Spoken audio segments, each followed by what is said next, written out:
우리 성경 말씀 이사야서 66장 8절 말씀을 우리 다 같이 한번 읽어보겠습니다. 이러한 일을 들은 자가 누구이며 이러한 일을 본 자가 누구이냐? 나라가 어찌 하루에 생기겠으며 민족이 어찌 한순간에 태어나겠느냐? 그러나 시온은 진통하는 즉시 그 아들을 순산하였도다. 또 한 군데 말씀 더 있는데요.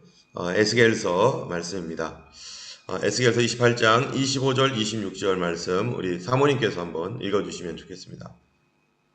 나 주 여호와가 말하노라. 내가 열방에 흩어있는 이스라엘 족속을 모으고 그들로 인하여 열국의 목전에서 내 거룩함을 나타낼 때 그들이 곧 내 종 야곱에게 준 땅에 거할지라. 그들이 그 가운데 평안히 거하여 집을 건축하며 포도원을 심고 그들의 사면에서 멸시하던 모든 자를 내가 공문할 때 그들이 평안히 살며 나를 그 하나님 여호와인 줄 알리라. 네. 이제 하나님께서 성경에 벌써 오래전부터 에스겔서라든지 이사야서를 통해서 많은 부분에 이렇게 이스라엘이 돌아와서 평안히 거주할 것이고 또 하나님의 거룩함을 또 이렇게 나타낼 것이고 또 사면에 멸시하던 자들을 내가 국문할 것이고 이런 말씀들을 하시는데요. 그 일이 다 무엇과 관련됐냐면은 이스라엘의 회복과 관련되어 있다 이렇게 말할 수 있는 것이죠. 이스라엘을 하나님께서 다시 회복시키셔서 이 나라가 이제 세계 가운데 하나님께서 그 일을 행하셨음을 모든 사람이 보게 하는 그 이스라엘에 관해서 우리 볼 텐데 먼저 유대인의 역사 현대사를 통해서 6대 불가사의 기적들과 관련된 것들 6개가 있는데요. 우리 이준환 지사님께서 한번 6개를 좀 읽어주시면 좋겠습니다. 독일 나치 정권 아래 600만 유대인 학살, 벤 예후다에 의해 영국이 팔레스타인의 공식 언어로 인정한 현대 히브리어의 재탄생, 이스라엘 독립과 재건, 6.1 전쟁, 제3일의 예루살렘 탈환, 최근까지 90개국 이상에서 디아스포라가 돌아온 알리아 운동, 메시아닉 유대인의 증대이다. 네, 이제 코람데오닷컴이라고 하는 그 인터넷판 크리스찬 웹사이트인데요. 여기서 6가지를 이렇게 뽑아서 이렇게 하는 것을 제가 이렇게 발췌해서 가지고 왔습니다. 특별히 이 독일 1번과 2번이 오늘 이제 주요하게 이제 우리 얘기할 수 있는 건데 독일 나치 정권 아래에서 600만 명이 학살되었음으로 인해서 무엇이 그 결과가 일어난 일이 뭘까요? 이게 이스라엘의 독립입니다. 이스라엘이 독립하게 되는 그래서 그 주변 국가들이 이스라엘의 상황을 굉장히 좀 불쌍하게 여기고 그 땅을 이제 회복시키자라고 하는 이스라엘 독립운동 이것이 이제 첫 번째 중요한 사건이고요. 두 번째는 이제 이 첫 번째 오늘은 이 첫 번째 사건과 관련해서 지난전에 했던 시온 의정서 있죠. 시온 의정서에서 조금 더 우리가 얘기하려고 하고요. 그 다음에 오늘 시간이 되면은 벤 예후다에 의한 영국에서 공식 언어로 히브리어를 팔레스타인 지방의 현대 히브리어로 이제 공식 언어로 인정하게 된 그 배경이 어떻게 되고 도대체 히브리어라는 언어가 이스라엘 민족이 흩어짐과 동시에 전 세계에서 국가가 없는 민족으로서 사라지게 되었었는데 그동안의 언어가 어떻게 되었는지에 대해서 우리가 좀 나눌 수 있으면 하겠습니다. 먼저 시온 의정서 연대기에 대해서 이거는 제가 어떤 분이 잘 기록해 놓은 웹사이트가 있어서 제가 아마 여기 웹사이트를 아마 여기 아마 해놨을 텐데요. 제가 지금 그거를 여기다 제대로 표시를 안 해놨는데 어떤 분이 그 시온 의정서에 관한 연대기 순으로 이렇게 해놓은 게 있어서 그거를 참고로 해서 보충을 해가지고 이 시간에 좀 만들어 놨습니다. 우리가 이제 시온 의정서 2주에 걸쳐서 주일날도 지난 주일날도 하고 수요일날도 시온 의정서에 대해서 우리가 얘기를 했는데요. 이 시온 의정서와 같은 그 내용이 가장 최초로 나온 것은 1864년도에 여기 우리가 보시는 대로 프랑스의 정치 풍자가 모리스 졸리라고 하는 사람이 마키아벨리와 몽테스키웨어의 지옥에서의 대화편에 이제 이 어떻게 이 프랑스 황제인 나폴레옹 3세가 권력을 독점해 가지고 이 전제 군주가 되어서 이제 이 프랑스를 이제 다스리는 그런 내용을 비꼬아 가지고 이렇게 만든 거예요. 비꼬아서 이제 이 졸리라고 하는 사람이 이제 마키아벨리와 몽테스키웨가 지옥에서 대화하는 그 내용을 이렇게 쓴 건데 이제 이거를 쓰고서 이제 이 사람은 뭐 이렇게 이제 그 풍자하는 어떤 비판서를 쓰게 되었죠. 근데 이것이 바로 시온 의정서에 상당히 많이 이제 반영이 되어서 어떻게 해서 전 세계를 지배하고 그 세상을 어떻게 조작해 나가는지에 대한 그 내용을 유대인들의 어떠한 내용을 첨가해 가지고 쓰여졌는데 그 어쨌든 원본이 마키아벨리와 몽테스키웨의 지옥에서의 대화편이라고 하는 곳에 상당히 기반을 두고 있습니다. 이것을 이 프로이센의 소설가 헤르만 괴셋이라고 하는 1868년에 이제 이 사람이 책을 하나 썼는데 이게 이제 비리아츠라고 하는 책이에요. 이 비리아츠라고 하는 이제 소설이죠. 이런 거가 책인데 여기에 있는 이 내용이 이스라엘의 이제 이 12지파가 프라하의 유대인 묘지에 이제 비밀리에 만나서 이제 세계 전략에 대해서 서로 이제 유대인들이 서로 얘기하는 것. 그 당시에 이제 유대인에 대한 어떤 그 인식이 안 좋으니까 유대인들이 나쁜 사람들이다 해가지고 이 사람들이 괴셋이라고 하는 사람이 이러한 책을 그 2년 뒤에 이제 할 때 그 내용을 이제 그 상당히 또 이 사람이 가지고 유대인과 이제 연결시켜서 유대인의 세계 전략식으로 이렇게 만듭니다.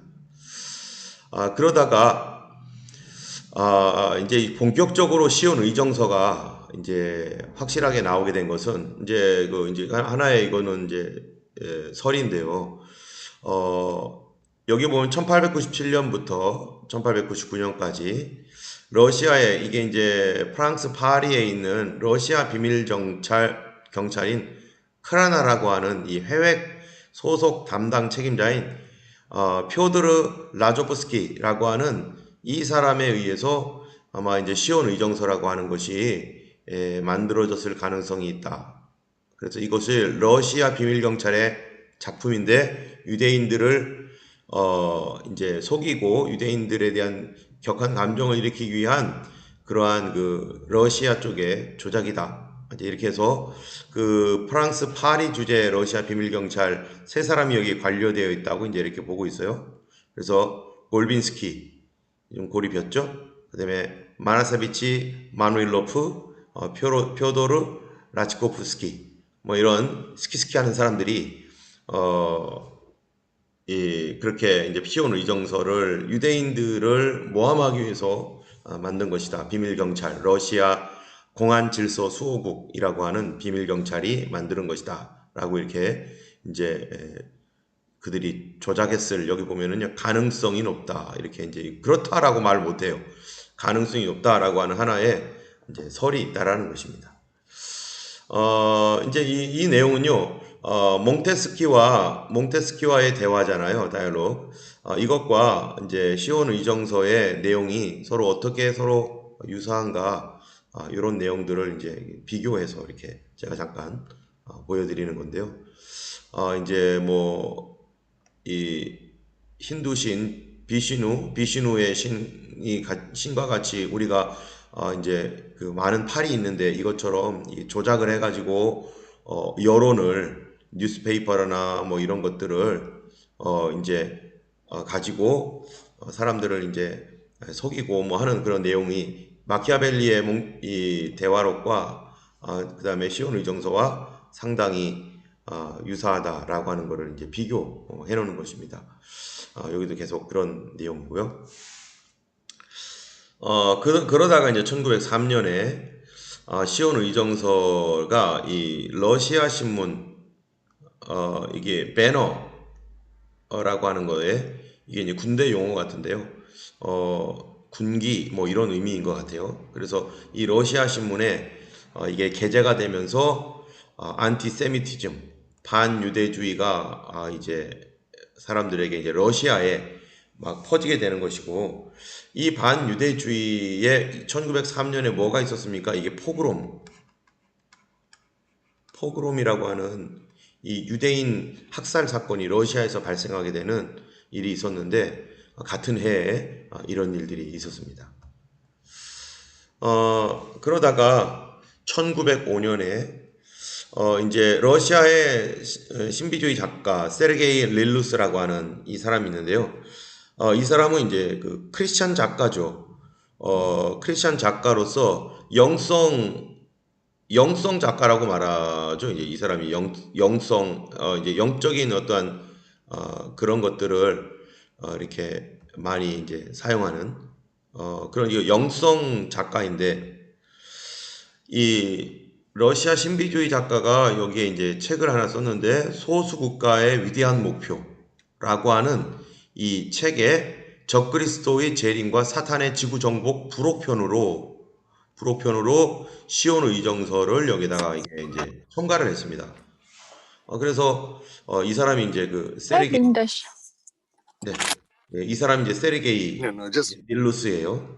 예, 그래서 이 사람에 의해서 이제 이러한 것들이 이제 생겨나면서 사단의 지구 정복 아주 말하기 너무 좋죠, 그죠? 시온 의정서가 그런 내용인데 이게 지금 누가 했느냐 뭐 이런 그런 내용도 내용이지만 그 내용이 너무나 오늘 현대와 너무나 참 놀랍게 일치하는 부분이 있어서 아직까지도 이거에 대하여 뭐 시온 의정서가 증오를 유발시키기 위한 가짜 문서다. 어떤 사람은 진짜다. 이런 그 논쟁이 120년 전에 만들어진 이 책임에도 불구하고 지금까지 있는 그렇게만 논쟁이 있는 이유가 바로 이게 너무나 오늘날 현실을 그대로 반영해주고 이 목표대로 그대로 가고 있는 이 현실을 보기 때문에 지금도 사람들이 기다 아니다 뭐 하면서 어떤 사람은 이제 더 이상 못 믿겠다 뭐 믿겠다 뭐 이렇게 하고 있는 거죠. 어쨌든 그런 일들이 지금 현재 진행 중에 있습니다. 그러다가 1920년에 이제 시온 의정서가 이제 이 러시아 버전으로 있다가 이제 이 독일어로 이제 발행이 되기 시작했어요. 1920년. 이게 이제 유럽 사회에 러시아에서 이제 독일로 가고 독일에서 이게 어디 가요? 이게 영국도 폴란드, 프랑스, 영국, 미국 그러니까 이제 폴란드어, 프랑스어, 영어 이런 것으로 막 쫙쫙 번져 나가면서 이게 이제 이 시온 의정서 내용들이 이 유대인과 연관되어서 전 세계적으로 이제 번져 나가면서 사람들이 이제 유대인들에 대하여서 이제 오만 감정을 다 가질 수밖에 없는 거죠. 유대인들에 대한 어떤 비판적인 어떤 감정을 가질 수밖에 없는 것이죠. 그리고 이제 또 특별히 이러한 그 러시아 혁명이 일어나 공산주의 혁명이잖아요. 이 러시아 혁명에 가장 많이 관련한 사람 유대인들이 거의 80%가 공산당 혁명에 유대인들이 관련돼 있거든요. 이런 공산당을 일으키는 이 러시아 혁명의 유대인들이 그 당시에 이 세계를 비판하고 막 이러고 있는 이런 상황에서 다른 나라들이 이제 또 거기에 또 그런 것들과 합세해서 유대인들에 대하여 또 이게 별로 좋지 않은 감정을 가지고 있고 이 두 가지 유대인들에 대한 두 가지를 가지고 있는 거예요. 하나는 불쌍하다, 포그롬과 같은 걸로 불쌍하다. 그 다음에 안티세미티즘 해가지고 그들의 그 행태들을 보면서 사람들이 분노의 감정을 가지면서 이게 두 가지 감정이 같이 있는 거죠. 이런 일들을 통해서 분노의 감정도 가지고 또 하나는 불쌍하다라는 감정과 이게 막 교체되어 있는 상황이죠. 어쨌든 1920년에 영국 언론가인 루신 울프가 이 시온 의정서는 이게 사기다, 표절이다. 라고 또 이제 이렇게 주장을 해요. 이제 어떤 사람은 사기다, 또 아니다. 이렇게 해석합니다. 그런데 여러분 이 사람 누군 줄 아세요? 이 누굴까요, 이 사람이요? 이 사람이 바로 포드 자동차를 만든 헨리 포드예요. 포드 자동차의 헨리 포드가 이 시온 의정서에 열렬한 지지자였습니다. 그래서 이 미국의 자동차왕 헨리 포드가 이 자신의 그 돈을 사용해 가지고요.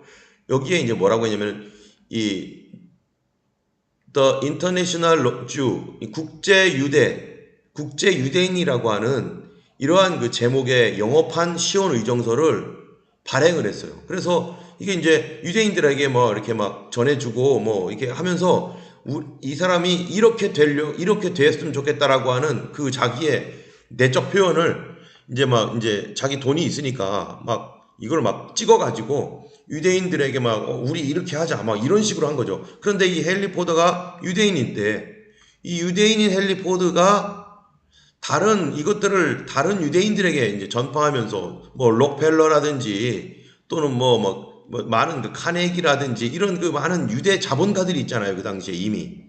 유대 자본가들이 또 어떤 것과 연관되어 있냐면은 이 미 연방 준비은행 FRB인가요? 이 미 연방 준비은행이라든지 아니면 프리메이슨이라든지 이런 사람들과도 또 이게 다 연관이 돼 있거든요. 일루미나티, 세계 원 월드 오더, 이 세계 이 정부주의자들 이런 사람들과 연관이 다 있어서 이 어마어마한 돈을 이 사람들이 가지고서 세계를 좌지우지하고 있는 그러한 유대인들의 그룹들이 이미 형성되어 있었거든요. 그리고 이 FRB 미 연방준비은행 같은 것도 이거 완전히 이 사립 이거 공립이 아니라 이 사립 은행으로서 그냥 막 이 달러를 찍어내는 곳이었고요. 어쨌든 이 사람이 여기에 굉장히 관여를 하면서 막 이 많은 사람들을 이러한 그 사상이나 이런 것으로 막 알려주고 유대인들을 이런 식으로 이제 하나가 되어서 정말 우리가 이렇게 세상을 정복하자라고 하는 생각을 한 것 같아요. 그러니까 이제 유대인들끼리는 뭐 돈 있는 사람들은 야 우리 한번 해볼 만하겠다 하면서 뭐 프리메이슨의 운동이 더 가속화되거나 뭐 이럴 수 있겠죠. 세계 그 정부 운동이라든지 이런 것들이 아주 오래전부터 뭐 있었으니까요. 그러는 가운데 이제 런던 타임스에 또 시온 의정서가 표절된 것이다, 거짓이다라고 하는 그런 기사들이 실리기도 하고, 또 이제 여기도 뉴욕 헤럴스 기자 허먼 번스타인 이 사람도 1921년에 또 시온 의정서가 이게 사기다, 잘못된 거다, 뭐 이러는데 그 당시에 또 독일에서는 이 반유대 감정이 있었죠. 이 알프레드 로젠이라고 하는 이제 이 사람이죠. 이게 이제 그 히틀러잖아요. 히틀러와 굉장히 가깝죠. 이런 사람들이 이제 유대인의 세계 정책이라고 하는 저수를 해가지고 이 3판까지 이제 만들어내서 많은 구독자들이 있었고 그러다 보니까 독일에서 어떤 일이 생기겠어요? 반유대 감정이 이제 막 생기는 거죠. 그렇지 않아도 유대인들 별로 안 좋은데 더 반유대 감정이 생기면서 이 유대인들 이거 가만히 놔두면 안 되겠다. 그런 일들이 생기면서 독일이 이제 점점 그런 기운이 더 강해지게 되는데 또 1924년에는 또 독일계 유태인 기자가 그거 다 거짓이야, 위조된 거야, 따오라 이제 이렇게 위조된 거라고 하고 아니다라고 하고 이게 공방이 왔다 갔다 하는 가운데 이 독일의 이게 누굽니까? 나치 대중 계몽 선전장관 요제프 괴멜스, 이 사람이 했던 것 중에 거짓말도 계속해서 반복하고 크게 말하면은 사람들이 믿는다. 그런 대표적인 얘기를 한 사람 아니에요? 이 나치 선전장관인 괴멜스가 시온 의정서에 대해서 이 사람이 나 위조라고 믿는데 그러나 내가 믿는 것은 시온 의정서의 본질적인 것이지 의정서 내용이 뭐 사실이라고 믿는 건 아니다라고 하면서 시온 의정서에 대한 이 존재에 대해서 이 사람이 얘기하고 그런 거를 통해서 이 유대인들에 대한 그 반감정들을 이제 히틀러도 역시 나의 투쟁이라고 하는 이 자기 책에서 시온 의정서에 대해서 이제 어느 정도 이제 인지하고 있는 것들이 이제 나타납니다. 그러는 가운데 이제 1925년, 26년 이제 1차 세계대전이 끝나서 독일은 거의 이제 뭐 패망했으니까 이거 뭐 나라를 추스리기도 힘든 상황에서 국민들은 다 절망에 빠져 있죠. 또 1차 세계대전의 패전국으로서 그 연합국에게 갚아야 될 돈들은 어마어마하게 있죠. 나라는 지금 혼란스럽죠.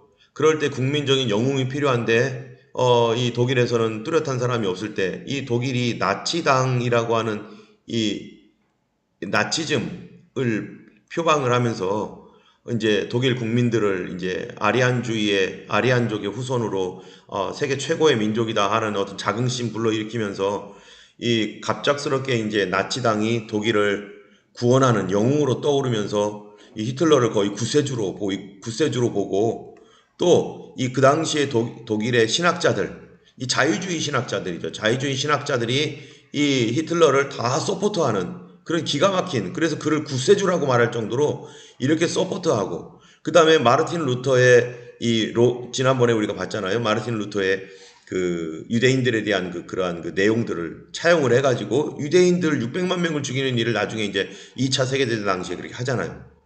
어쨌든 이런 절망적인 상황에서 독일이 이렇게 된 이유는 바로 유대인들 때문이다라고 하는 쪽으로 이제 또 이제 사람들의 마음을 막 움직여서 이제 유대인들이 워낙 좋지 않은 일들을 했었기 때문에 반유대 감정이 점점 타오르고 있었습니다. 이런 거를 봤던 헨리 포드가 맨 처음에는 자기 돈을 들여서 막 이제 시온 의정서를 막 전 세계에 막 퍼뜨리고 막 발행했다가 이거 분위기 안 좋잖아요. 분위기가 안 좋으니까 시온 의정서는 총체적인 위조이다 하면서 자기가 그렇게 했던 거에 대해서 사과문을 게시하고 또 인터내셔널 주 사본을 불사르고 하면서 유대인 감정이 이 유럽 사회에 막 번지는 거를 이제 알게 된 것 같아요. 그러니까 이제 이거 아니다, 그 유대인들에 대한 거 아니다, 잘못했다 하면서 이제 자기 또 사과하고 이랬지만 이미 반유대 감정은 이제 유대 사회를 넘어서 이제 독일 또 폴란드 뭐 이런 곳으로 쭉쭉쭉쭉 퍼져나가고 또 프랑스까지도 그 가장 자유를 외치는 프랑스까지도 반유대주의적인 어떤 그러한 안티세미티즘이 퍼져나가고 있는 그런 상황이 되면서 이제 유대인들은 점점 어려운 지경으로 빠지게 되죠. 요 당시에 일어났었던 일들이 아까 우리가 지난번에 봤던 그 이제 데오도르 헤르츠의 그러한 시온 의정서 1897년에 있었던 1차 시오니즘 대회 뭐 이런 것들이 쭉 이 진행되는 과정 가운데 시온 의정서 이런 식으로 진행이 되어 가고 있습니다. 그러다가 이제 1933년에 나치 독일의 히틀러가 정권을 잡기 시작하면서 이제 나치당은 잘됐다 이놈들 해가지고요. 시온 의정서를 23개의 버전으로 세계 제 23개의 버전으로 전 세계에다가 이제 막 이거를 막 홍보하기 시작하죠. 그래서 유대인들을 이제 잡고 유대인들을 이제 학살하기 위한 하나의 명분을 쌓게 됩니다. 34년에는요 어떤 일이 있었냐면은 이제 돌격대라고 하는 Der Stürmer 뭐 이게 지금 발음 맞는지 모르겠어요. 하여튼간 알아서 읽으세요. 독일어는 지금 발음이 좀 제가 못 하겠는데요. 이진환 집사님 나중에 이거 어떻게 읽죠? 이진환 집사님? 에다가 이런 거를 이제 유대인들은 누가 적이냐라고 하는 거, 유대인들이 적이다라고 하면서 이제 이러한 사상을 이제 사람들에게 심어줍니다. 또 이제 라디오 전도사라고 알려진 찰스 가글린이라고 하는 신부는 이제 자신의 신문 소셜 저스티스에서 시온 의정서 같은 거를 연재하면서 사람들이 어떻게 했어요? 이런 거 막 들으면서 막 분노가 일어나고 이 유대인들 가만히 두지 않겠다. 이러니까 분위기 어떻게 했어요? 그 당시에 유대인들에 대한 반유대 정서가요 아주 꽉 들어차 있습니다. 반세미티즘, 안티세미티즘이 이제 뭐 유대인들과 뭐 유럽 사회에 이제 들끓고 그것들 그냥 두면 안 돼. 이러한 일들이 일어나면서 결국 이제 2차 세계대전이 퍼질 때 이제 독일이 폴란드를 점령하면서 우리가 지난번에 봤던 피아노 그게 이제 독일이 폴란드를 점령했을 때 이제를 배경으로 이 피아니스트 이제 지난주에 봤던 그 영화에 대한 내용들이죠. 그런 어떤 유대인들이 게토를 폴란드에 만들어서 이 게토에서 이제 유대인들이 엄청나게 죽어나가고 또 폴란드의 아우슈트비크에서 이제 수많은 유대인들이 600만 명이나 되는 사람들이 죽게 되는 그런 배경이 되었던 것이 뭐 이런 것들이 이제 계속 이 유대인들에 대한 반감정과 또 하나는 그런 어떤 그 선전 선동 뭐 이런 것들이 막 겹쳐서 유대인들에 대한 좋지 않은 그런 감정들이 생기고 결국에 이제 이것으로 인해서요 1943년 이제 이 폴란드에서 발행하고 1900 이때가 언제입니까? 제2차 세계대전 당시 아니겠어요? 예, 제2차 세계대전 당시에 이런 일들이 있으면서 600만 명이라고 하는 사람들이 이제 학살을 당하고 그런 어마어마한 학살을 당하니까 이제 그 당시에 영국이라든지 프랑스라든지 이런 독일이라든지 이런 나라들이 뭐 또는 또 다른 주변에 있는 폴란드 이런 나라들이요. 유대인들에 대해서 반유대 감정을 가졌지만 이들이 600만 명이나 죽었던 것에 대하여서는 그들이 충격을 받았죠. 너무나 큰 충격을 받고 죄책감도 있었을 겁니다. 우리가 왜 그랬을까? 그 사람들 그렇게까지 되길 원한 건 아닌데 독일이 이렇게 해버렸네 하면서 충격을 받아가지고 그때 이제 어떤 일들을 한 거예요. 이 사람들에게 땅을 주고 이 사람들에게 자기 나라를 독립시키자라고 하는 유럽 사회에 이 하나의 어떤 이 공감대가 형성된 거죠. 그래서 1917년에 이 벨푸어 선언을 통해서 이스라엘을 독립시켜줘서 독립된 국가로 만들어주겠다라고 했던 그 영국이 이제 자기가 다스리고 있었던 그 팔레스타인 지방에서 두 가지 이중 계약을 했었잖아요. 그 아랍과도 또 이 맥마흔 조약 같은 이런 거를 만들어 가지고 그래서 이제 이거를 자기들이 어떻게 해결을 못 하니까 유엔에다가 넘기고 유엔은 이것을 가지고서 이스라엘에게 과연 땅을 줘야 되느냐 말아야 되느냐 이런 것을 가지고 이제 결국 투표를 하면서 이스라엘은 이제 거기서 독립을 하게 되는 거죠. 이제 시온 의정서 얘기는 이제 일단 여기서까지 하고요. 그런 과정 가운데 시온 의정서는 그렇게 진행되었고 또 이 이스라엘의 독립 과정은 이 데오도르 헤르츠에 의해서 시오니즘 대회가 열리고 1903년에는 이 우간다 지역을 주겠다라고 하는 영국의 제안이 있었지만은 이거를 그들이 다 거절을 하게 됩니다. 1905년에 결국 우리 여기 안 하고 팔레스타인 여기 해야 된다. 우리 아브라함의 땅, 우리 조상들의 땅 갈 수 있도록 해달라. 하면서 이 정치적으로는 이렇게 가는 거죠.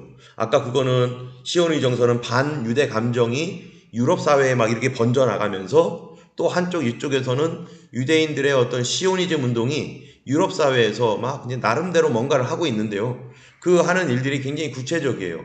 1905년에 이게 이제 주이시 내셔널 펀드라고 해가지고요. 이 사람들이 이제 내셔널 펀드를 이용해가지고 이 어디냐면은 팔레스타인 땅들을 계속 사들이고 있었어요. 1905년에. 그러니까 이 사람들은 구체적으로 일을 하고 있는 거예요. 여기 보니까 호주도 있더라고요, 이게. 예, JNF 해가지고 Australia Growing Our Future. 이게 유대인들의 이 펀드가 있어요. 이게서 팔레스타인 땅을 이렇게 계속해서 사들이고 그리고 이게 이제 공동체를 만들어서 그 지역에서 팔레스타인 지금의 이제 이스라엘 지역에서 이미 거기서 살며 농사 짓고 개간하고 그런 일들을 1904년 5년 이 당시에 하고 있었습니다. 그런 과정 가운데 1917년에 아까 얘기했던 대로 벨푸어 선언을 하면서 이제 그 로스차일드에게 돈을 구워받고 그리고 이 금융재벌 로스차일드가 우리 유대 민족 건설하게 해달라 했을 때 이미 아까 봤던 헨리 포드 있잖아요. 포드도 이런 사람들과 다 로스차일드들과 다 연결돼 가지고 우리 유대인들이 세계를 정복하자 뭐 이런 생각까지 아마 분명히 했을 거예요. 이 두 가지가 항상 겹쳐서 나오는 거죠. 그래서 어쨌든 1917년에 벨푸어 선언을 통해서 이제 유대 땅을 영국이 도와주겠다. 그래서 독립할 수 있도록 땅을 주겠다라고 하는 그런 내용을 선언을 하고 여기서는 맥마흔 서한이 이제 아까도 얘기한 것처럼 고전에 있었고요. 그래서 이 두 가지 이게 이제 지금까지의 분쟁의 씨앗이 된 겁니다. 이게 이제 지금 현재 이스라엘과 팔레스타인의 분쟁의 씨앗이 영국이 이중 플레이를 했기 때문이에요. 벨푸어 선언은 1917년이고 맥마흔 선언은 1915년인데 맥마흔 선언은 왜 했느냐면은 이 어디에요? 터키. 오토만 터키 제국이 이제 독일하고 같이 연결을 해서 지금 제1차 세계대전이 일어나고 있잖아요. 1차 세계대전이 일어나는데 이 팔레스타인 지방, 중동 지방에서 오토만 터키를 이기기 위해서는 이 무조건 이 팔레스타인 사람들의 도움을 받아야 되는 거예요. 그래서 이 세계 1차 세계대전 중에 영국 고등판무관 맥마흔이라는 사람이 샤리프 후세인과 사이에 이제 아랍인의 독립국가를 건설해 주겠다라고 하는 선언을 해 주겠다라고 해가지고 대신에 너희들이 이 오토만 터키와의 전쟁에 우리를 도우면 이 너네들 국가를 만들어 주겠다. 팔레스타인 국가를 만들어 주겠다라고 선언을 해놓고 이제 그래서 이제 이 팔레스타인 사람들이 이제 그 주변의 아랍 사람들이 영국 편에 서가지고 오토만 터키를 대항해서 전쟁을 벌이는 중에 돈이 모자라니까 이쪽에 이제 영국 외무상 벨푸어는 또 로스차일드를 찾아가가지고 돈 좀 빌려달라. 돈을 주면은 우리가 너네들 나라 아까 얘기한 대로 팔레스타인의 유대 민족을 위한 국가를 수립해 주겠다. 이렇게 해가지고 이 상호 모순되는 같은 땅에 두 나라를 세워주겠다라고 하는 이상한 이 거짓된 이러한 그 선언을 하게 된 거죠. 그러니까 이게 이제 영국이 나중에 그쪽을 다스리고 있었다가 2차 세계대전이 끝난 뒤에 이쪽에 있는 아랍 국가들도 우리한테 땅 달라. 그때 그렇게 얘기했지 않냐. 또 이쪽에서는 또 뭡니까? 이 유대인들이 우리한테 땅 달라. 너네들 그렇게 얘기했지 않냐. 이러니까 영국이 에라 모르겠다. 나는 못하겠다 해가지고 유엔에다 넘겨가지고 유엔이 이 문제를 가지고 이제 심리에 들어가는 거죠. 그 당시에 1947년에 이제 여기가 이제 영국이 다스리고 있었던 땅이죠, 여기가. 그래서 이거를 이제 여기는 아랍에게 다 줘버리고 여기가 문제인데 여기 이렇게 막 이렇게 번져 살고 있는 유대인들에게 여기 조금 저기 조금 해가지고요 아주 조금 이렇게 여기 있는 것처럼 이렇게 준 거죠. 이렇게 여기 있는 것처럼.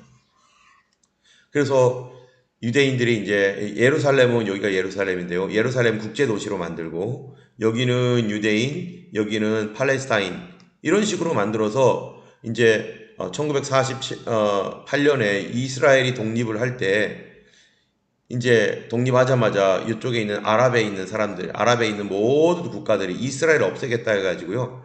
이렇게 이제 이렇게 된 여기만 끊어지면 서로 이제 차단되는데 이쪽에서 공격하죠, 여기도 공격하죠. 막 사방에서 공격하여 들어올 때 1차 독립전쟁 때 유대인이 이기게 됩니다. 체코 소총을 쓰고 하면서. 그래서 어쨌든 이것이 현재 분쟁의 씨앗으로 지금도 남아서 이 중동 평화를 어떻게든지 이끌어내려고 하지만 현재도 쉽지 않은 거죠. 1947년 5월에 이게 이제 뭐냐면은 UN National Special Committee on Palestine 해가지고 영국이 우리 못하겠다 UN에게 맡길 때 이런 나라들이 11개국이 참가를 해가지고 이제 직접 팔레스타인 땅을 돌아보고 어떻게 할 것인가, 이걸 어떻게 나눠야 될 것인가, 이거를 정했던 그러한 그 기구가 UN 스코프라고 하는 이런 UN 기구입니다. 이로부터 약 1년 뒤에 1948년 5월 14일 날 이제 독립선언을 하죠. 약 1년 뒤에.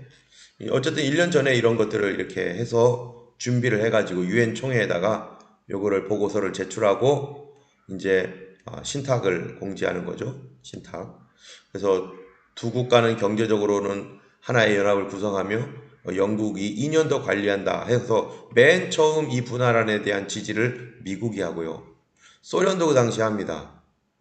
그래서 이런 이제 결국 유엔 총회에 찬성 33, 반대 13, 기권 10 이렇게 해가지고 유엔 결의안 181호로 이제 이스라엘이 독립을 하게 되는 그런 계기가 되고 여기서 영국이 이제 계속해서 주둔해 있다가 결국 선언은 1948년 5월 14일 날 이스라엘이 독립을 하게 되는 것으로 이렇게 됩니다.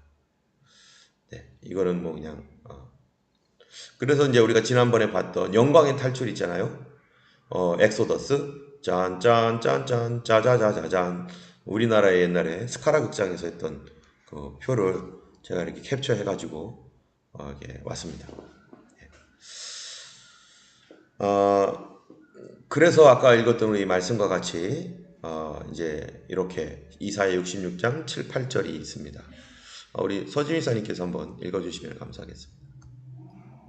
시온은 진통을 하기 전에 해산하며 고통을 당하기 전에 나마를 낳았으니 이러한 일을 들은 자가 누구이며 이러한 일을 본 자가 누구이냐.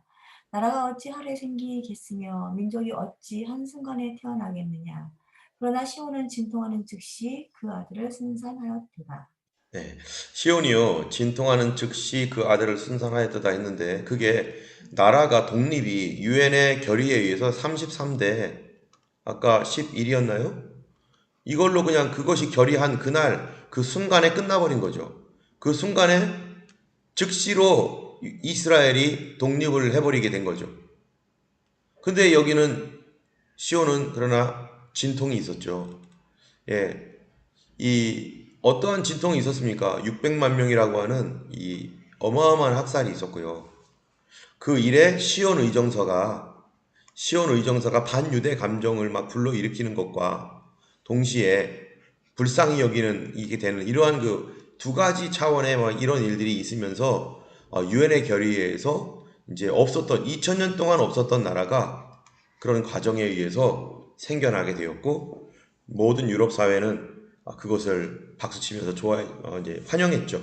미국이 가장 먼저 환영하고 만약에 600만 명이라는 이 어마어마한 이런 비극이 만약에 없었더라면 어쩌면은 유대인들에 대해서는 여전히 반유대 감정들이 강해서 유럽 사회가 유대인들에 대하여 좋은 마음을 갖지 않고 그들은 더 고통받아야 돼 해가지고 그냥 무시했을 수도 있습니다. 그 당시에 반유대 감정이 강했었으니까. 그런데 이렇게 말도 안 되는 너무나 끔찍한 사건을 겪으면서 유럽 사회에 불쌍히 여기는 마음이 생기고 그들에게 나라를 줘야겠다. 그들에게 꼭 나라를 주자라고 하는 일치된 마음이 유럽 전체에 번지고 미국이 가장 먼저 동의하면서 이스라엘이 이제 정말 성경대로 순식간에 태어나게 됐고요. 그 당시에 이제 이 사람이 누구냐면은 데오드르 헤르츠, 우리가 시오니즘 운동의 가장 첫 번째 주자였던 데오드르 헤르츠 1905년에 이 사람이 죽었습니다. 네. 그 다음에 이제 이 사람이 초대 대통령이에요. 이름이 갑자기 생각이 안 나네요. 하여튼간, 예. 이렇게 해서, 이스라엘이 이제 생겨나게 되었고요. 그 일이, 우리 여기에 보면은 여러 나라 가운데 더럽혀진 이름, 곧 너희가 그들 가운데서 더럽힌 나의 큰 이름을 내가 거룩하게 할지라. 내가 그들의 눈앞에서 너희로 말미암아 나의 거룩함을 나타내리니 내가 여호와인 줄을 여러 나라 사람이 알리라. 이거 누가 알겠어요? 기독교 국가들이 아는 거죠. 성경에 기록된 대로 이게 이렇게 되었다라는 거를 크리스천들은 다 알게 되는 거죠. 그래서 무화과 나무의 잎에 싹이 나고 순이 돋고 하면 이 여름이 가까운 줄 아는 것처럼 인자가 코앞에 있는 줄 알아라 라고 하는 이 말씀이 바로 이스라엘의 독립을 말도 안 되는 이 사건들을 통해서 이스라엘이 독립을 하게 되었습니다. 그게 그때 이제 문서입니다, 이게. 자, 그렇다면은 2000년 동안 언어가 없이 자기 땅도 없이 헤매고 지내던 유대인들은 어떻게 이 유대인들이 언어를 회복해서 오게 되었는가? 그들은 어떻게 언어를 다시 회복했는가? 거기에는 엘리에젤 벤 예후다라고 하는 이 사람의 엄청난 노력이 바로 이 사람인데요. 이 사람의 엄청난 노력이 거기에 있었습니다. 2000년 동안 나라가 없었던 때 언어가 어떻게 있겠어요? 언어가 사용될 수 없는 랭귀지가 없을 텐데 히브리어가 지금 사용되고 있잖아요. 그러면 히브리어는 그동안 어떤 식의 일이 있었는가 하면요. 지금 이제 현재 이스라엘에는 울판이라고 불리는 현대 히브리어 학원이 전국 곳곳에 있는데요. 전 세계에서 이제 언어가 다른 쪽에서 오는 유대인들이 여기에 와서 이제 이 언어학원에 들어와서 히브리어를 배우고 있습니다. 가나안 정복 갈 때부터, 가나안 때부터 이게 이제 BC 1500년경, 1400년경 뭐 이쯤 되죠. 이 모세에 의해서 가나안이 정복되어지고 여호수아 때 그로부터 바알옥바 반란 AD 135년, 그러니까 이게 한 1500년 600년 그 동안에 이제 이 히브리어가 이스라엘 사람들의 언어였어요. 히브리어가 이때는 자기네 나라의 언어로 사용했습니다. 그런데 이 바알옥바 이거를 유대 제2차 반란이라고 하는데 AD 135년부터 AD 1948년 5월 14일 유대가 독립할 때까지 이 동안에 히브리어는 어떻게 되었을까? 이 사람들이 전 세계로 흩어져서 모든 민족 가운데 갔는데 그 민족 가운데 어떻게 했어요? 1대 2대 지나면 우리나라가 일본에 지배당했을 때 어떻게 됐습니까? 막 일본어 가르치고 해가지고 일본어를 사용했잖아요, 우리가. 일본 사람인 줄 알게 되었고요. 그러면 히브리 사람들은 자기가 히브리어를 쓰다가 사라졌는데 전 세계에 흩어지면서 약 2000년 동안 나라 없이 지냈는데 이 사람들은 히브리어가 어떤 식으로 보존이 되었는가? 자, 여기에 보면은 히브리어가 탄생하기까지 어떻게 했냐면요. 이 자기 나라 말로서 히브리어가 처음 중단된 것. 그거는요, 바로 바벨론 포로 당시입니다. BC 586년에 유다가 바벨론에 의해서 포로로 잡혀가죠. BC 722년에는 아시리아에 의해서 많은 사람들이 또 전 세계로 흩어지죠. 히브리어 사용하다가 이제는 포로로 잡혀가게 되니까 자기네 나라 말을 사용할 수가 없어요. 그래서 바벨론에서는 아람어를 사용했고요. 이집트로 간 사람들은 헬라어를 사용했고 이스라엘 땅에서는 아람어나 헬라어가 그동안에 사용되었어요. 히브리어를 사용하던 사람들은 유대 지방과 그 남부 지역의 아주 극소수의 작은 지역에서만 사용되었고 아까 봤던 것처럼 이 예루살렘이 멸망되고 제2차 유대 반란 AD 135년이죠. 135년부터 1948년까지 히브리어는 점점 없어지는 언어가 되었습니다. 약 2000년 동안. 그런데 이스라엘이 독립한 이후에 독립하기 전에 어떤 일이 있었냐면 이런 일이 있었어요. 여기 뭐라고 했냐면 히브리어로 기록하고 읽는 것을 그들이 자기 나라 언어를 잊어버리지 않기 위해서 계속 히브리어를 말하고 듣고 쓰기를 가족 단위로 가족들이 계속 해왔다는 거예요. 또 종교, 철학, 자연과학, 시, 희곡, 역사 등에 관한 서적들로 히브리어를 계속 기록을 했습니다. 언어를 잊어버리지 않기 위해서. 또 유대인들의 개인적 편지 문서 등 뭐 이런 것들.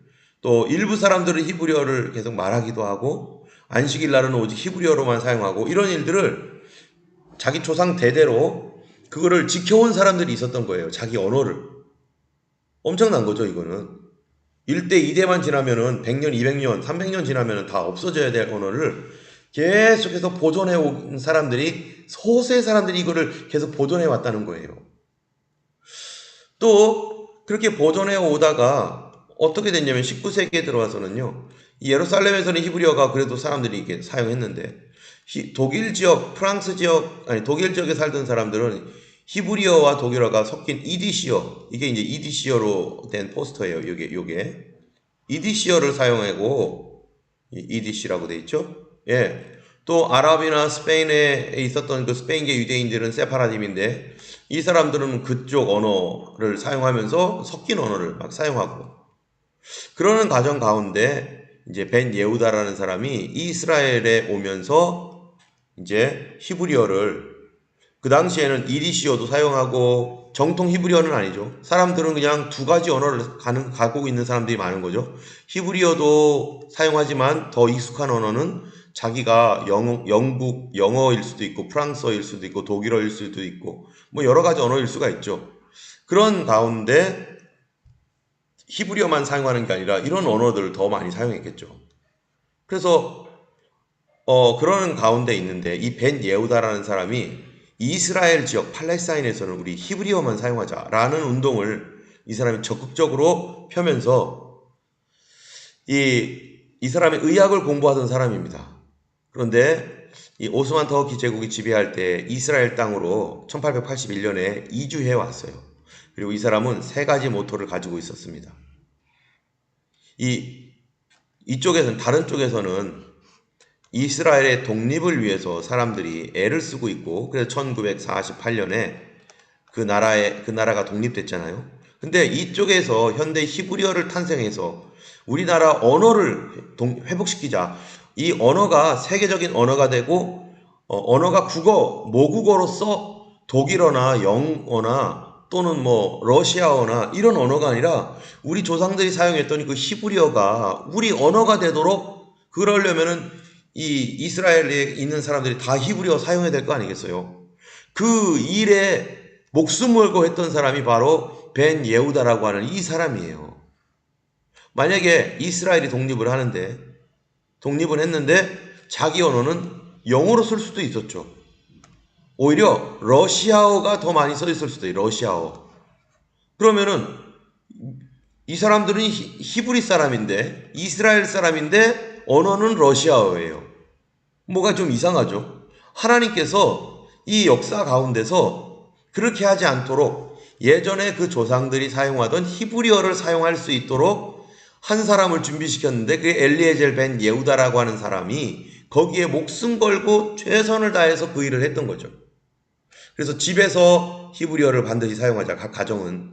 학교에서도 히브리어를 사용하자. 그리고 히브리어가 이제 죽었던 언어이기 때문에 이 단어들을 만들어냈어요. 단어들을 히브리어로. 자, 어떻게 단어들을 만들어냈는가? 먼저 자기 아들이 있었습니다. 아들 벤 아비라고 하는 애가 있었는데요. 이 아이가 첫 히브리어 아기예요. 왜? 모르는 손님이 오면은 다른 언어를 못 듣게 하기 위해서 아예 듣지도 못하게 하려고 빨리 잠자러 보내게 하고, 이 아이에게는 철저하게 히브리어로만 얘기를 하고 히브리어를 사용하게 하고 그랬습니다. 그런 이 사람들이 이제 아이가 자라면서 세상에 대한 호기심이 커지면서 아이에게 언어가 있어야 되는데 히브리어만 사용하다 보니까, 히브리어 뭐가 있어요? 그 당시에 히브리어가 이 사용되는 언어가 거의 아니거든요. 그냥 죽어있는 언어, 성경 보기 위해서, 이게 성경 히브리어거든요. 이게 성경 히브리어. 우리가 성경 히브리어를 지금 신학교 가면 배우는데, 성경 히브리어는 이게 언제 써진 겁니까? 이게 모세오경, 구약시대 때 있었던 이 성경 히브리어를 가지고, 그 당시에 인형이 있습니까? 아이스크림이라는 단어가 있습니까? 젤리라는 단어가 있습니까? 이런 게 없는 거죠. 그러다 보니까 성경 히브리어는 아멘, 또는 하나님, 또 일반적인 어떤 회화 중에서도 성경 안에 있는 단어를 가지고 말을 만들어서 히브리어로 말은 할 수 있지만, 그러나 TV라든지 라디오나 신문에서 나오는 그런, 또는 아이들이 학교에서 배우는 언어는 없는 거예요. 그래서 이런 단어들은 없어요. 그러니까 이 고대 히브리어에 없는 단어들이, 성경 히브리어에 없는 단어들, 또는 탈무드나 이런 데 없는 단어들이 자꾸 나오니까 이 사람들이 성경과 탈무드에 막 뒤지면서 단어들을 찾아내고 없으면 스스로 만들었어요. 그래서 히브리어 이 사전도 만듭니다. 그래서 아들과 완벽히 히브리어로 대화하고, 그 다음에 여러분, 이 회화가 되지만 이 한 나라의 언어가 제대로 되려면 뭐가 돼야 되냐면 학문적인 언어가 돼야 되잖아요. 이 학문적인 언어가 지식 언어가 되어서 이걸 가지고 책도 쓰고 시도 쓰고, 이거 가지고 외교 문서 만들고, 이거 가지고 여러 가지 많은 이 학문을 해야 되는데, 학문이 안 되는 회화를 가지고서는 회화만으로는 안 되죠. 저는 회화도 잘 못하지만 그냥 서바이벌 잉글리시 하는 거는 한계가 있잖아요. 근데 대학교 가서 공부하고 또 이런 일들을 하려면은 이게 학문적인 언어로서의 충분한 그게 있어야 돼요. 그래서 동료 언어학자들, 교사들에게 동참시키고, 히브리어로 쓴 교과서도 없었을 당시에 이제 이 그런 것들 만들려고 하고 히브리어 신문을 창간해 내기도 하고요. 그러면서 이 사람이요, 히브리어 사전 만들고, 그리고 여기 보세요. 이 어디 갔죠? 하루에 18시간씩 책을 보면서 고대 현대 히브리어 사전 만들면서 이 뭡니까? 1921년이 되었을 때는 대부분 유대 젊은이들이 마침내 히브리어로 생각하고 히브리어로 철학을 논할 수 있게 되었다. 여기 보세요. 현대 과학과 철학을 히브리어로 공부하기 위해서 자기 스스로 과학을 공부해서 그 단어들, 그 철학적인 내용들, 이런 것들을 다 섭렵하고 그걸 가지고 가르치고, 그래서 드디어 학문적인 언어, 지식적인 언어, 지식이 통하는 언어. 여러분, 어딥니까? 그 아프리카라든지 그런 폴리네시아의 어떤 그 퉁가 이런 나라에 언어가 있잖아요. 회화는 됩니다. 회화. 그런데 지식 언어가 안 되기 때문에, 지식 전수가 안 되기 때문에 그 나라가 후진국이고 그냥 창들고 그냥 팬티만 입고 살고 그러잖아요. 근데 영어라든지 프랑스어, 이런 한국어, 이런 그런 언어들은 지식을 충분히 담재할 수 있는 지식 언어거든요. 그러니까 히브리어가 지식을 감당할 수 없는 언어였었으면 그 사람들은 지금과 같은 발전을 이룰 수가 없습니다. 히브리어로 뭐를 하겠어요? 히브리어 책을 쓰겠어요? 뭐를 하겠어요? 근데 이 일들을 해냈기 때문에 이들이 이제 세계에 유명한 논문도 쓸 수 있고 히브리어로 히브리 대학교도 있고 그렇잖아요.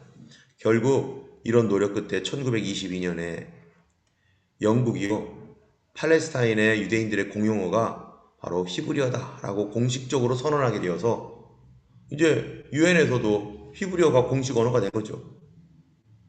그리고 1년 뒤에, 한 달 뒤에 엘리에젤이 폐렴으로 사망을 하고, 너무나 노력을 했기 때문에 한쪽 눈이 먼 상태였다고 하더라고요. 예, 그래서 유대인들은 비로소 히브리어를 사용하게 되어서 2000년 동안 잃어버렸던 히브리어가 완벽하게 부활이 됐습니다. 그런데 여기에 이 사람의 노력이 과연 그런 건가? 그게 아니죠. 그 당시에 이미 하나님께서 히브리어를 잊어버리지 않도록 하기 위해서 계속 연결해 가지고요, 이 가정 안에서 히브리어를 사용하는 그런 일들이 계속 이어질 수 있도록 하나님께서 그 언어를 잊어버리지 않도록 계속해서 보존시켜 온 분이 누군가? 바로 하나님이시죠. 이 역사 뒤에 하나님의 역사가 있는 것이죠. 자, 그래서 이 히브리어의 초기에는요, 성경에 있는 8,000개의 단어들밖에 없었는데, 이것을 기초로 해가지고 만약에 그들에게 성경이 없었으면 히브리어 복원이 안 됐을 겁니다. 그들이 성경을 히브리어로 읽으면서 히브리어 음가를 알고 히브리어 회화를 할 수 있는 기초적인 이 문장 구조나 이런 것들을 그대로 계속 익히면서 성경을 붙들고 있었기 때문에 그들이 그거를 기초로 해가지고 히브리어를 잊어버리지 않게 돼 있던 거죠. 그래서 이 현대 히브리어의 아주 중요한 위치가 되고, 필수적인 히브리어 단어 1000개 중에 800개가 성경 히브리어, 구약 성경이죠. 구약 성경에 나오는 단어로 되어 있고요. 신문에서의 어휘 60-70%가 성경에서 발견되는 언어고, 예, 그 현대 히브리어에 미친 영향은 성경이, 히브리어는요, 성경이 복원한 거예요. 성경이 너무 중요한 거죠. 네. 그리고 이제 오늘날 사용하는 수십만 개의 히브리어가 만들어지고 그렇게 되었습니다. 자, 질문 하나 있습니다. 이거 한번 생각해 보세요. 예수님 당시에 사용한 언어는, 예수님 당시에 성경 언어로서 그 당시에 중동에서 사용한 언어는 어떤 언어일까요? 자, 1번 한국어. 혹시 한국어라고 생각하시는 분 계신가요? 영어? 아람어? 헬라어? 히브리어? 예수님께서 사용하신 그 당시에 그 주변에 살던 사람들이 썼던 언어는 어떤 걸까요? 히브리어일까요? 헬라어일까요? 아람어일까요? 아람어요. 잉글리시일까요? 자, 역시 우리는 확실히 우리 교회는 수준이 있습니다. 아람어죠. 자, 아람어 어떻게 생긴 줄 아세요? 이게 아람어입니다. 이 아람어는요, 이게 뭐냐면은 알파, 베타, 알렙, 벳, 김멜, 달렛, 해, 와우, 자인, 헷, 텟, 욤, 카프, 라멧, 맴, 눈, 자멕, 아인, 베, 자테, 코프, 레시, 신, 타우. 이렇게 이제 이 알파벳입니다. 이 알파벳이요. 제가 아람어를 잘 알아서 알파벳을 하는 게 아니에요. 이거는요, 히브리어 알파벳과 똑같습니다. 그래서 성경에 보면은 이 라보니어라는 말이 있어요. 라보니어. 이게 아람어예요. 그 당시에 히브리어가 아니고 히브리어는 랍비예요. 자, 그러면은 라보니와 랍비와는 말이 비슷해요, 안 비슷해요? 비슷해죠. 그래서 히브리어가 뭐냐면은 아람어의 방언, 사투리 뭐 이런 정도로 그냥 쉽게 생각한다면은 이런 정도로 그냥 생각하시면 돼요. 아람어하고 형제 언어, 형제. 그래서 우리나라 말이 중국어하고 우리나라 말 비슷한 거 있잖아요. 우리가 평안하세요 이럴 때 중국어로 뭡니까? 핑안 이러잖아요. 예. 또 뭐 일본어도 또 비슷한 게 있잖아요. 우리 서로 이제 연결해서 그 단어를 충분히 유추할 수는 있어요. 아람어와 히브리어 사람이 서로 얘기할 때 제가 이게 들어보니까 단어를 가지고서 이 이제 아람어를 하는 사람이 뭐라고 물어보더라고요. 그러니까 히브리어를 하는 사람이 그게 무슨 뜻이지? 막 곰곰이 생각하면서 유추를 하는 거예요. 자기네 나라 말과 비슷한 단어들을 계속 얘기해요. 그러다 보니까 맞더라고요. 그러니까 유사한 언어예요. 형제 언어예요. 그래서 라보니 하면은 이스라엘 사람들은 랍비라고 하니까 라보니 랍비 아니야? 이렇게 말할 수 있는 거죠. 달리다 쿰 이런 거 엘리 라바 사박다니 고르반 에파타 이런 모든 것들이요 성경에 나오는 이것이 바로 아람어입니다. 자, 여러분 아람어라는 게 굉장히 중요한데 왜냐면요 창세기 25장 20절에 우리 이혜련 집사님 한번 읽어보시겠어요? 이거 좀요. 이혜련 집사님 계신가요? 잠깐만요. 이삭은 40세에 리브가를 취하여 아내를 삼았으니 리브가는 바담 아람의 아람 족속 중 부두엘의 딸이요 아람 족속 중 라반의 누이였더라. 네. 자, 여기 보면요. 리브가가 누굽니까? 이삭의 와이프잖아요. 이삭의 아내인데 이삭은 아브라함의 아들이잖아요. 그러면은 아브라함이 이삭에게 아내를 주기 위해서 엘리에셀을 자기의 고향 하란으로 보내요. 하란이 여기 바단 아람이 바로 여기 있어요. 그래서 리브가가 지금 사는 데가 바단 아람의 무슨 족속이에요? 아람 족속 중 부두엘의 딸이요 아람 족속 중 라반의 누이였더라. 지금 아람 족속이라고 해요. 아람 족속. 그러니까 아브라함은 아람 족속. 물론 아브라함은 이쪽에서 왔죠. 아카드어를 사용하고 했는데 이 바단 아람이요 아람 족속이라는 거예요. 그래서 아브라함과 무관하지 않습니다. 그럼 아람 족속이면 당연히 아람어 사용하죠.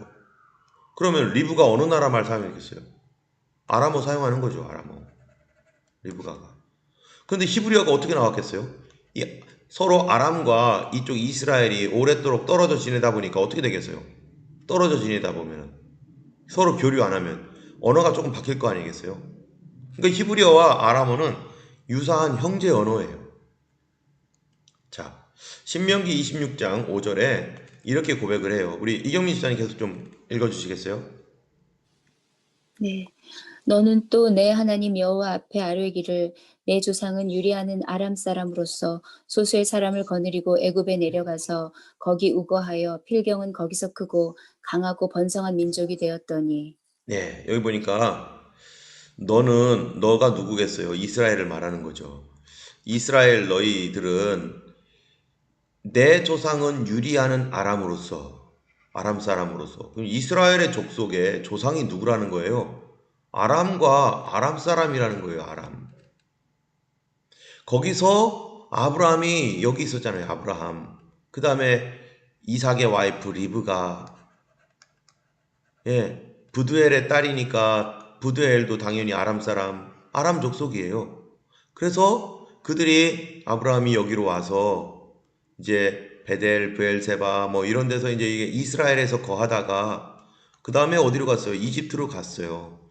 이집트에 가서 400년 동안 여기에 살다가 어떡합니까? 이제 하나님께서 이제 모세 당시에 이렇게 오게 하잖아요. 오는데 신명기가 지금 어디서 하는 말입니까? 신명기가 모압 평지에서 모압 여기가 모압이잖아요.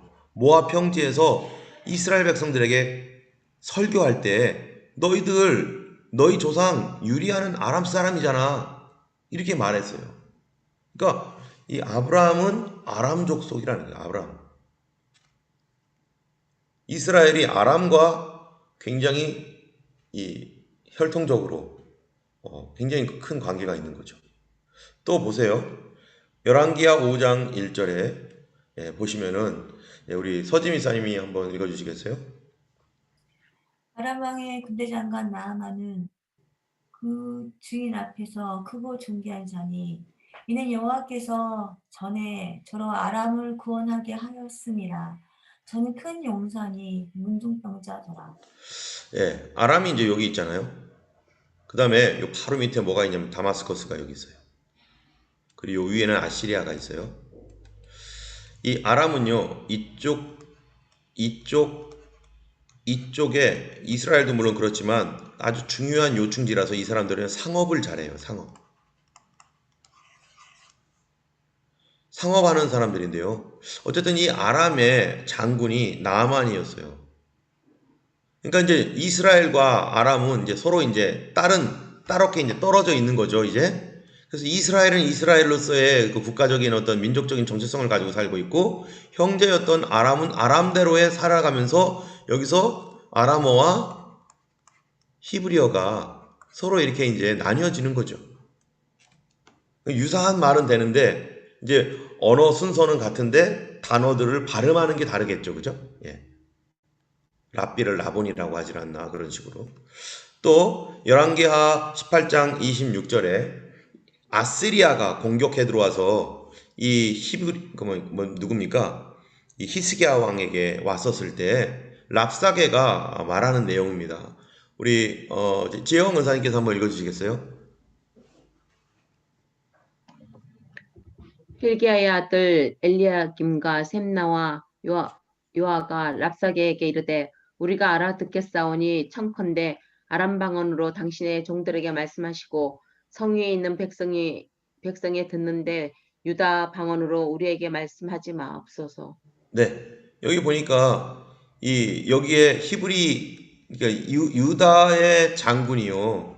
여기 이제 아람이 여기 와가지고 랍사게가 와가지고요. 이 히브리어가 쉬운 거죠. 아람 언어하고 히브리어하고는 뭐 형제니까. 히브리어로 알아듣게 막 얘기하니까 뭐라고 하는 거예요? 아람 말로 하고 히브리어로 제발 하지 마세요. 유다 방언으로 히브리어로 하지 말고 아람어로 좀 하세요. 이때 아람어가 어디예요? 이게 아시리아.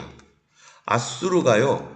아람을 정복을 했는데 아수르 언어와 아람 언어가 좀 다르죠. 그러나 비슷하죠. 그런데 이 아람어가 상업을 하는 용어이기 때문에 많은 사람들이 상업을 하기 위해서는 이 아람어를 익혀요. 그래서 아시리아에서도 아람어를 사용합니다. 아수르가 아람어를 사용해가지고 지금 이 히브리어 사람들하고 얘기를 하는 거예요. 그러니까 아람어는 이 굉장히 오래된 언어죠. 또 느부갓네살 있잖아요. 느부갓네살이 누구냐면은 이 갈대아 사람인데요. 이 사람이 갈대아 사람인데 이 갈대아 사람인 느부갓네살이 그 사람이 자랐던 그 모국어가 아람어예요. 바벨론이라고 하는 나라가 그래서 정복을 했을 때 아람어가 전 세계에 쫙 퍼집니다. 또 페르시아가 있잖아요. 여기는 없는데 페르시아 그 다음에 이제 아수르가 지나가면은 바벨론이 되고 바벨론이 지나갈 때 페르시아가 나오잖아요. 페르시아는요 공용어가 아람어예요. 공용어를 아람어를 사용했습니다. 그리고 헬라가 왔을 때는 헬라는 뭐 다른 민족 다 뭐 지 언어 사용하게 했으니까 아람어가 이스라엘 당시에는 쫙 번져 있고 예수님 오실 때까지도 아람어가 사용되었어요. 사도행전 15장 23절을 보면은요. 우리 권사님께서 계속 한번 읽어주시겠어요?